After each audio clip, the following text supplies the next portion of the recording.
देता त्याच्यातील पदाधिकाऱ्यांना पक्षातून काढून त्याच्यावर कोणती कारवाई झाली नाही। कुशल मेश्राम हा प्रभारी होता।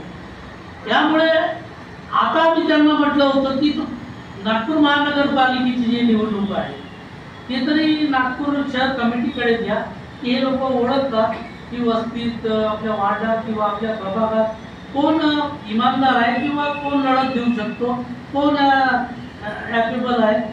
परंतु त्याची आम्हाला न ऐकता जसं आम्ही प्रभारींना सांगितलं की एबी फॉर्म नागपूर शहराकडे आले पाहिजे, एवढी डिमांड केल्याबद्दल म्हणजे एक प्रकारचा तो न्याय मागण्याचा आमचा हेतू होता की सशक्त उमेदवार आम्ही दिले पाहिजे।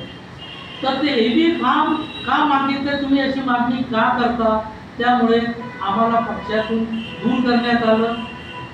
दूर करा आणि आमचे राजीनामे स्वीकृत सध्या करण्यात आले। या आंदोलनामध्ये दिल्ली असो किंवा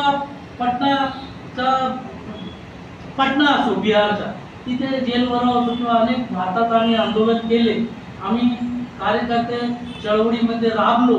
परंतु आज राबलेल्या कार्यकर्त्यांची कोणती गोष्ट तिथे आमच्या पक्षात ऐकून घेतली जात नाही आणि कोणताही अधिकार देत नाही। जर आम्ही आमच्या 5 वर्ष काम केलं नागपूर शहरात, एखादा कार्यकर्ता अनेक कार्यकर्त्यांची ओळख निर्माण होते, किती कोण काय काम करतो आम्हाला माहीत असते।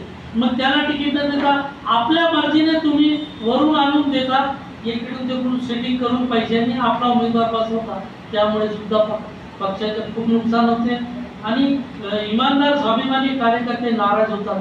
म्हणून आम्ही तुम्ही केलेल्या या सर्व प्रकरणामुळे आम्ही सर्व लोक वंचित बहुजन आघाडीचा राजीनामा दिलेला आहे आणि त्यांनी स्वीकृत सुद्धा केला आहे।